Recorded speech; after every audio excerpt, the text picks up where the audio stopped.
everyone. Good morning all of you. Myself Bhavana Bora. Today now I am going to explain you chapter 1 of standard 8 science. Chapter 1 is crop production and management. So please concentrate on this. Chapter 1 Crop Production and Management. Crops. All first, what is the mean by crop? Crop means जब हम एक ही kind के plant एक जगह पे ढेर सारे बड़े स्केल पे कल्टीवेट करते हैं, उसको हम बोलते हैं क्रॉप. फॉर एग्जांपल गेहूं की खेती. किसान देखते हैं, किसान पूरे एक ही लैंड में, बड़े से लैंड में पूरी जगह गेहूं ही बोता है, तो उसको हम बोल सकते हैं कि वो वीट की क्रॉप है. इस तरह से अलग अलग क्रॉप का प्रोडक्शन होता है लार्ज स्केल पर एक ही टाइप की क्रॉप. अब चैप्टर में से Paheli and Boojho went to their uncle's house during the summer vacation.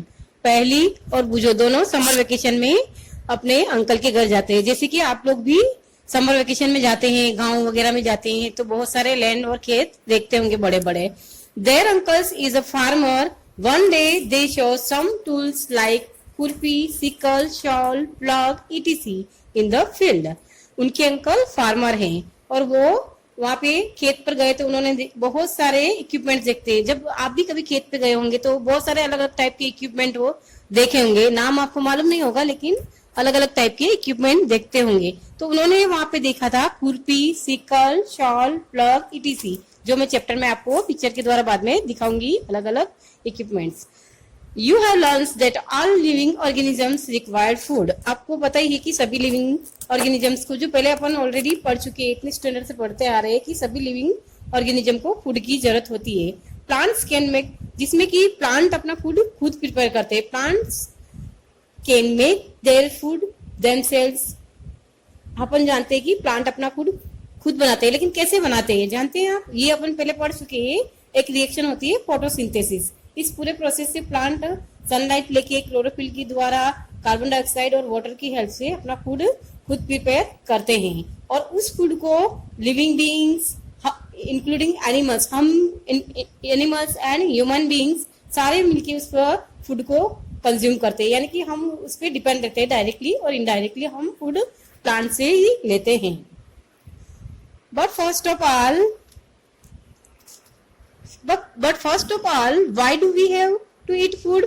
हम फूड क्यों खाते हैं? ये तो यू नो वेरी वेल, पहले ही पढ़ चुके हैं. हम 5th से पढ़ते आ रहे हैं कि हम फूड क्यों खाते हैं. क्योंकि फूड से हमें एनर्जी मिलती है और हम सारी एक्टिविटीज कर पाते हैं. फॉर एग्जाम्पल चलना फिरना, बैठना उठना, और हमारी जो सेंस में नहीं होते तब भी हमारी एक्टिविटीज होती रहती है. जैसे डाइजेशन सिस्टम्स अपना वर्क करता रहता है, रेस्पिरेटरी सिस्टम्स अपना वर्क करता है, तो इनमें भी एनर्जी कंज्यूम होती है.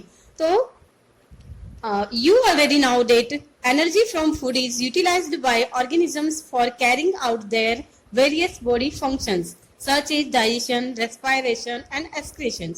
We get our food from plants or animal both, जो कि आप ऑलरेडी इतने साल से पढ़ते आ रहे हो. अब आप ये पढ़ेंगे कि क्रॉप प्रोडक्शन क्यों जरूरी है और इसको कैसे मैनेज किया जाए. In order to provide food for the large population. आपको पता ही है कि अभी पॉपुलेशन कितनी बढ़ती जा रही है. वर्ल्ड में सबसे ज्यादा चाइना, इंडिया, सब इनकी पॉपुलेशन बहुत ज्यादा है. तो इनके लिए फूड का रिक्वायरमेंट को पूरी करने के लिए क्रॉप प्रोडक्शन बहुत जरूरी है. क्रॉप से ही फूड हमको प्राप्त होता है. In order to provide food और for the large population, regulation, production, proper management and distribution is necessary. इसके लिए ढंग से खेती की जाए, सिस्टमेटिक खेती हो, जिससे ज्यादा से ज्यादा लार्ज स्केल पर क्रॉप हमको मिल सके. तो इसके लिए किस तरह से उनको मैनेज किया जाए और किस तरह से इसको वापस क्रॉप प्रोडक्शन होने के बाद किस तरह से वापस डिस्ट्रीब्यूशन किया जाए, ये सब नेसेसरी है. तो ये इस चैप्टर में आता है crop production and management. Crop का मैनेजमेंट कैसे किया जाए. अब इसमें आता है क्रॉप मीन्स एग्रीकल्चर, यानी कि क्रॉप खेती कैसे होती है. इसके बारे में पूरा हम इस चैप्टर में डिटेल में पढ़ेंगे. इससे पहले पढ़ लेते कि पुराने जमाने में लोग इधर उधर घुमा करते थे. उनको मतलब 10,000 BC, मतलब बिफोर क्रिस्ट इरा, 10,000 क्रिस्ट इरा से पहले लोग क्या थे कि कुछ जानते नहीं थे खेती के बारे में बहुत ज्यादा. तो अपने खाने पीने के लिए इधर उधर घूमते रहते थे. तो कुछ मिलता था तो वो खा लेते थे. कोई भी प्लांट को, कैसे भी रॉ मटेरियल्स को, फ्रूट को, वेजिटेबल जो मिलता वो खा लेते. लेकिन बाद में फिर धीरे धीरे उन्होंने हंटिंग करना चालू किया, तो शिकार को खाने लगे. उसके बाद उन्होंने फिर धीरे धीरे खेती करना सीख गए. वो एक ही टाइप के गेहूं दाने बिखेरने लगे, तो वहां पे क्या इस तरह से क्रॉप प्रोडक्शन चालू कर दिया और वो खेती करना सीख गए। इस तरह से एग्रीकल्चर का बर्थ हुआ, जन्म हुआ। When plants of the same kind, अब हम यहाँ पढ़ेंगे crop. Crop means when plants of the same kinds are cultivated at one place on a large scale is called crop. Crop की डिफाइन होती है। For example, crop of wheat means that all the plants grown in the field are same of wheat. For other examples, crop of rice means that all the plants grown in a field are that of rice. तो इसको rice का crop बोलेंगे। इसी तरह wheat का crop, जो wheat का होगा तो वीट का, और अदर भी इस तरह और एग्जांपल्स दे सकते हैं। You already know that crop are one of the different type of cereal, vegetables, fruits. इन सबकी क्रॉप्स अलग अलग हो सकती है। This can be classified on the basis of the season in which they grow. अब सीजन के according इनको अलग अलग में डिफाइन किया गया है। जबकि हमारे इंडिया में कंट्री इतनी बड़ी कंट्री है, तो सभी जगह का क्लाइमेट कंडीशन, टेम्परेचर डिफरेंट है। ह्यूमिडिटी, रेनफॉल सभी जगह एक जैसी नहीं है, vary from place to place और रीजन टू रीजन। बट फिर भी यहाँ पे 2 काइंड्स में इनको डिफाइन किया गया है। They are kharif crop. First is kharif crop and second is rabi crop. Kharif crop जो जून टू सितंबर मंथ में रेनी सीजन में होती है। एग्जाम्पल पैडी, मैज, सोयाबीन, ये सब है। The crop which are shown in the rainy seasons are called Kharif crop. The rainy season in India is generally from June to September. Paddy, maize, soybean, groundnut and cotton are Kharif crops. ये example है खरीफ crops के। अब रबी crops है the crops grown in winter, जो सर्दी के season में होती है और इसका मंथ होता है अक्टूबर टू मार्च, और इनको हम रबी क्रॉप्स कहते हैं। एग्जाम्पल्स है wheat, gram, pea, mustard and line seeds. ये सारे एग्जाम्पल है रबी क्रॉप्स के, जो होती है विंटर में, और खरीफ क्रॉप होती है रेनी सीजन में, जो जून टू सितंबर होता है। For example groundnut, soybean. Rabi crop October to March, winter season, gram, pea, mustard इसके एग्जाम्पल है। तो दोनों क्रॉप्स के बारे में क्लियर हो गया। अब है नेक्स्ट है beside this pulses and vegetables are grown during summer at many season. इसके साथ साथ पल्सेस और वेजिटेबल्स जो ग्रोन होती है समर में अलग अलग जगहों पर। अब आते हैं basic practices of crop production.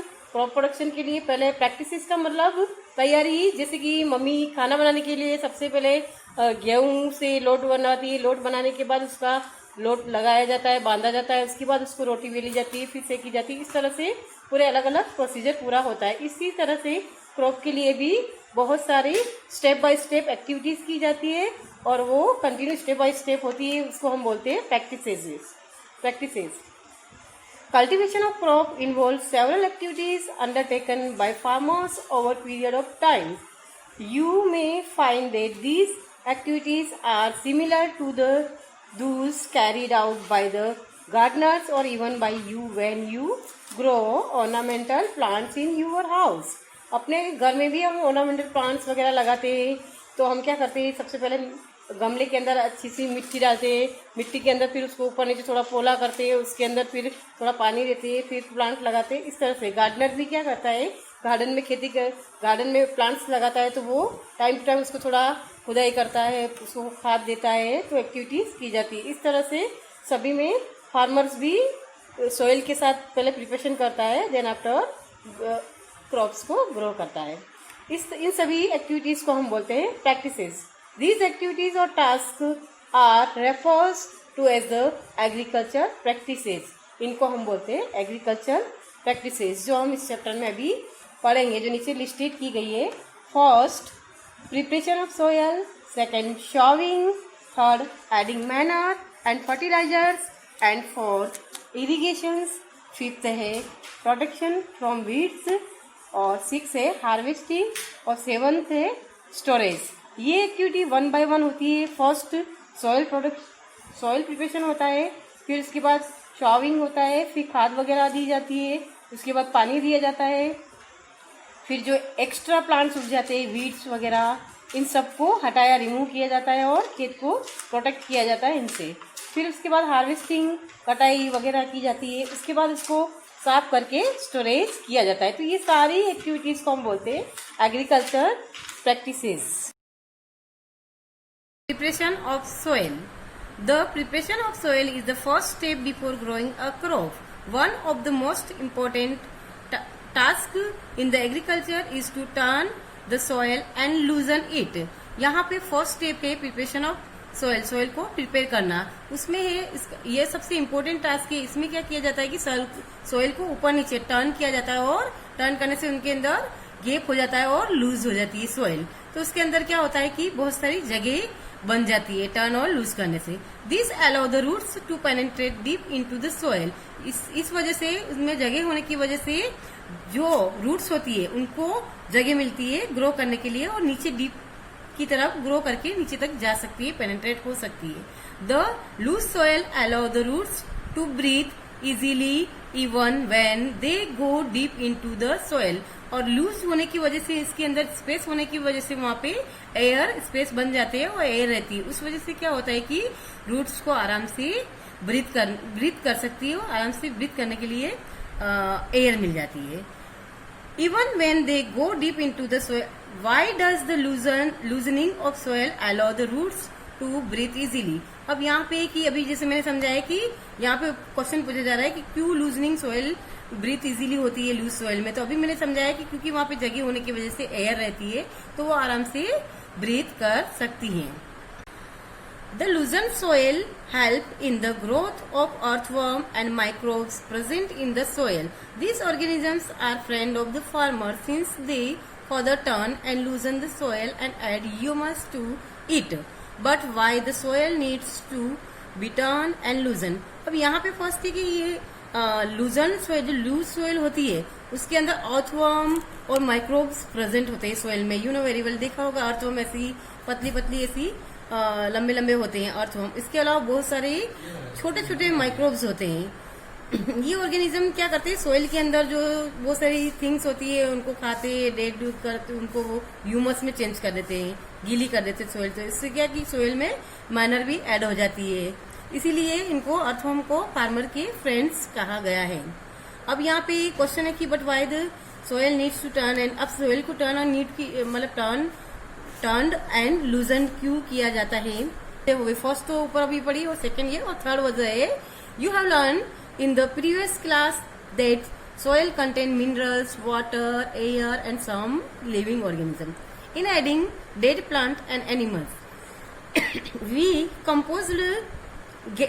the animals get composed by soil organism. In this way, various nutrients in the dead organisms are released back into the soil. These nutrients are again absorb. आप पहले से जानते हैं कि पहले क्लासों में पढ़ चुके हैं कि सोइल के अंदर मिनरल, वाटर, एयर और कुछ लिविंग ऑर्गेनिज्म होते हैं। इसके अलावा डेड प्लांट और एनिमल होते हैं जो क्या होते हैं धीरे धीरे डेड प्लांट और एनिमल डिकम्पोज होते हैं सोइल के अंदर। इन माइक्रो ऑर्गेनिज्म के द्वारा वो सड़ते गलते हैं। वो सड़ने गलने के बाद आपने पढ़ चुके हैं वैसे भी कि वो अलग न्यूट्रिएंट्स में चेंज हो जाते हैं, जो न्यूट्रिएंट्स प्लांट के द्वारा वापस एब्जॉर्ब कर लिए जाते हैं और हमें इस तरह से प्लांट अच्छे से ग्रो करते हैं, उनको न्यूट्रिएंट्स मिल जाते हैं। Since only a few centimeters of the top layer of the soil uppermost plant growth, आप जानते हैं कि कुछ सेंटीमीटर में ही सारे प्लांट्स मोस्टली ग्रो करते हैं। तो अब turning and loosening of the soil bring the nutrients rich soil to the top so that plant can use this nutrients. The turning and loosening of soil is very important for cultivation of crops. तो यहाँ पे हमने metre तक ही जो soil होती है ऊपर की वहां पे ही प्लांट के लिए सारे न्यूट्रिएंट्स होते हैं, ग्रो करते हैं। तो अब मतलब न्यूट्रिएंट्स तो होते हैं ऊपर भी होते हैं उसके नीचे भी होते हैं, लेकिन न्यूट्रिएंट्स में वो ग्रो करते हैं तो वहां न्यूट्रिएंट्स की कमी हो जाती है। तो अब क्या करना, टर्न करेंगे अगर सोयल को।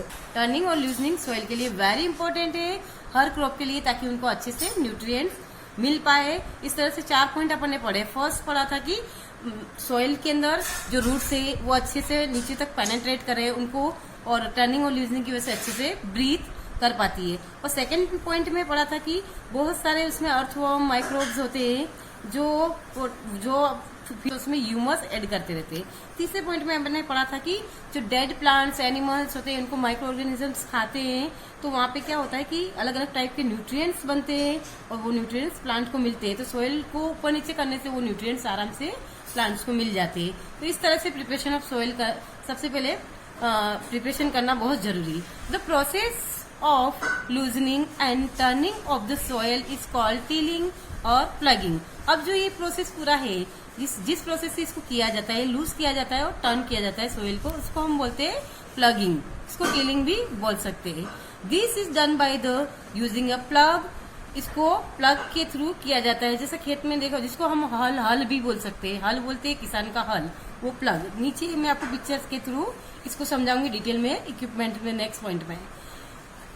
Plugs are made of wood और आयरन। ये वुड और आयरन के बने होते हैं। If the soil is very dry it may need watering before plugging. अगर कहीं कहीं क्या होता है, खेत बहुत ड्राई होता है, तो क्या प्लगिंग में बहुत हार्ड जमीन पे करने में थोड़ा कठिनाई आती है, तो क्या कर दिया जाता है, पहले पानी छिटक दिया जाता है, तो उससे क्या है, आराम से प्लगिंग हो जाती है। द प्लग्ड फील्ड में हैव बिग क्लम्प्स। जो प्लग किए जाते हैं तो वहाँ बहुत सारे बड़े बड़े क्लम्प्स, मतलब अगर अपन कहीं खोदते हैं जमीन तो वहाँ ऊपर नीचे करते हैं तो बहुत सारे बड़े बड़े ढीले दिखने लगते हैं। तो crumbs of soil is called crumbs. इन क्रम्स को हम क्रम्स कहते हैं। It is necessary to break this crumbs. अब ये बड़े बड़े ढीले को उनको वापस ब्रेक करना जरूरी होता है। तो ब्रेक करने के एक इक्विपमेंट होता है, इसको बोलते हैं leveller. Levelling the field is beneficial for the sowing as well as for irrigation. अब लेवलिंग करना क्यों जरूरी है? लेवलिंग नहीं करेंगे तो कहीं बड़ा गड्ढा, कहीं छोटा गड्ढा ऐसा रह जाएगा। बड़ा सा ढीला पड़ा है तो उसके बाद दो बड़े ढीले पड़े ऐसे, और कहीं छोटा पड़ा है तो ढीला, बारिश होगी तो वहाँ पानी भर जाएगा, ऐसा कुछ होगा। या फिर पानी दिया जा रहा है तो कहीं कम कहीं ज्यादा होगा। तो इसके लिए क्या होता है कि पहले एकदम से पूरे फील्ड को एकदम लेवल कर दिया जाता है, तो सब जगह आराम से एक जैसी पानी की मतलब वो डिस्ट्रीब्यूशन हो पाए। Levelling of soil is done with the help of the leveller. अब लेवलिंग जिससे किया जाता है उसको हम बोलते हैं leveller. Sometimes manure is added to the soil before tilling. कभी कभी क्या किया जाता है कि टिलिंग करने से पहले ही उसमें कुछ सोयल भी साथ के साथ ऐड कर दी जाती है। This helps in the proper mixing of manner. इससे क्या होता है कि वो ऊपर नीचे होते हैं तो उसमें आराम से मिक्स हो जाती है manner. The soil is moistened before sowing. और सोयल को कुछ मॉइस्टेंड भी कर दिया जाता है, मतलब थोड़ा पानी छिटक के ऐसे सॉइंग करने से पहले। अब हम पढ़ेंगे नेक्स्ट पॉइंट, एग्रीकल्चर इक्विपमेंट, जो हम अगले एग्रीकल्चर इम्प्लीमेंट्स हम नेक्स्ट लेक्चर में पढ़ेंगे। Good bye, have a nice day.